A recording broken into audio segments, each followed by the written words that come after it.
Hi again, welcome to this Open Court Short, a short-ish conversation with Grant Hill, Chris Bosh, Isaiah Thomas, Kenny Smith, Kevin McHale, on the subject of trash talking. You know, trash talking has evolved over the years because now you can do it remotely. Social media, or I guess you could text somebody, a lot of different ways you can go about it now. What's the value of good old-fashioned face-to-face trash talking? Oh, because all that stuff in the paper and what you write on Twitter is over. I heard a lot of stuff like you play in a playoff series, and the guy they had won a playoff series, they're fueling themselves. They'd be like talking all this trash. And many starting playoff, I said, "Yeah, I'm here now." Like, I tell you what, I can't tell you. A lot of guys be getting like, let's find out. I grew up finding out who was better. We played one-on-one. I wanted to beat your ass playing one-on-one because we're gonna find. Then if you beat me that game, I'm like, let's go, let's run it back. Yeah. It was just about competition, and that's what trash talking was competition. Anybody better than Larry Bird? No, Larry's probably the best trash talker. And you know the best thing about Larry now? He's so buttoned down now. He's just like, I didn't do that. Man, that guy lies. He was the best trash talker. He denies everything. Can you tell a Larry story? I haven't heard much of him, any stories about him talking trash, and he's so quiet. Yes. Just every other time, and I never got to play on the court or see. But can you tell a story like something you remember? I'd say there's a million of them, but one of my favorite ones is, we're playing Phoenix, and we're way ahead, okay? When we're down in the old Saddle Dome that they had outside. Right. And Larry, we're playing good as a team. Larry has the worst fourth quarter known to man. I mean, he's throwing the ball to the other team. I'm like, good Lord, we had like a 15-point lead. Next thing you know, we're down 2. And I'm like, how in the world are we going to lose this game? And Larry says, I'm going to bust the play. I'm going to shoot a 3. And I'm like, Birdie, it's just getting to overtime. I'll throw it to Robert. Robert, we need to get into overtime, man. Try to get this ship right because we're sinking, man. I tell you right now. So, Larry not only tells me that, he walked by the bench and says, typical Birdie, just real slow, fixing to bust a 3 on your guys and go home. And so he breaks the play. Maxwell waits. Maxwell gets it to Bird. Bird turns and shoots, and Larry hits it.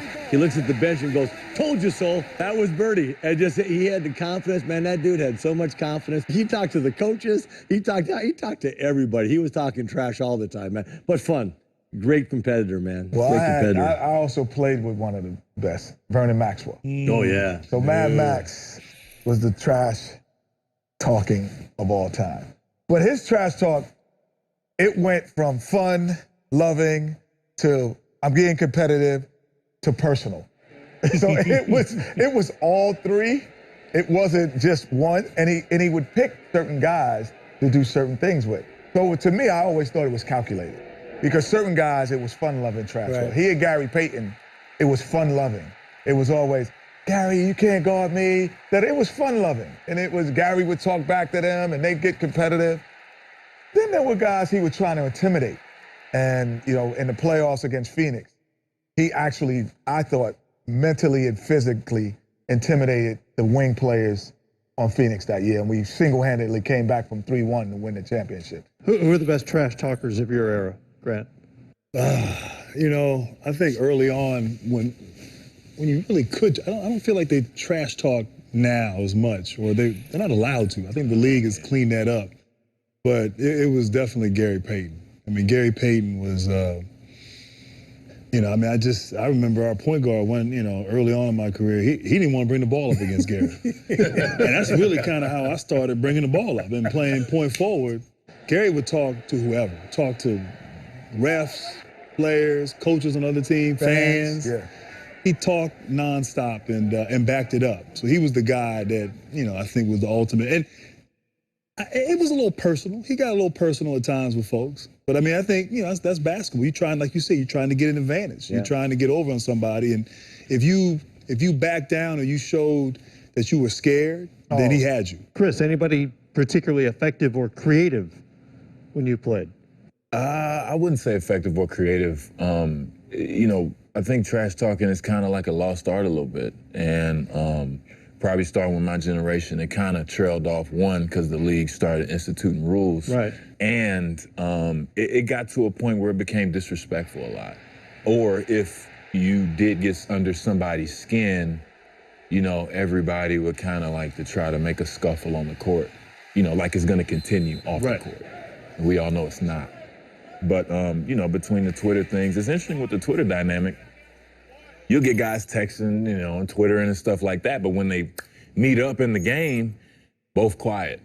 You know, I've a couple of times last year, I had my popcorn ready, like, oh, here we go. Not that I want to see a fight. I want to see guys compete and go at it. And they never really kind of, you know, got to that point. Chris, you said the key thing. It was about competition, man. It was, you know, competing. Yeah. It was fun because you were really getting the guy to compete. Most It was trash fun. talk is to help you.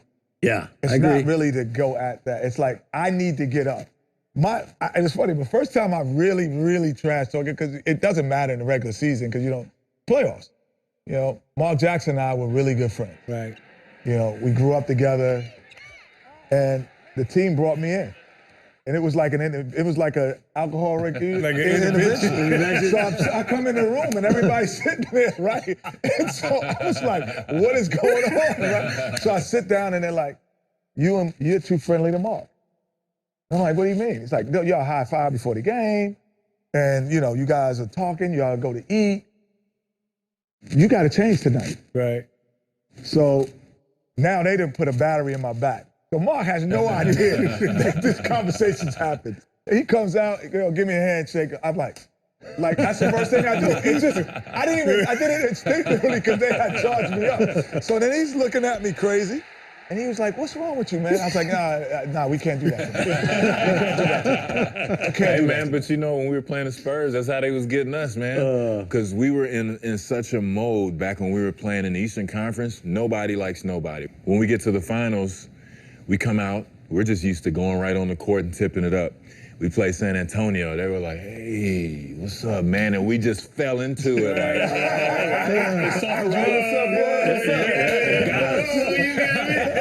They butted you up. Oh, man, Coach came in there the next day. What's going on? You guys are just shaking hands. This is a friendly competition.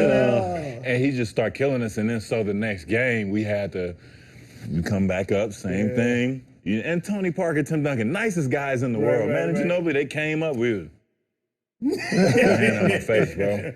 Tip the ball up, ref. There you go. Reverse psychology. Well, hey, so we used to have, remember you had chapel, right? Before the game, right? So my first couple of years, you know, we go into chapel, and whenever we were playing, y'all, it'd be Danny, Ceaston, we all be in chapel, and you saying your prayers and everything, you come out, right? And Lamb Beer goes, you gotta stop praying with those guys. I go, what do you mean? He goes, well, that make you soft. Every time you pray with them, they come out and they kick your ass. You gotta stop praying with them. So we come back to the garden, right? And I'm like, okay, well, I'm going to chapel. He's like, no, you're not. You're not going to chapel. You're not praying with him anymore. They're having a little talk on trash on this open court short.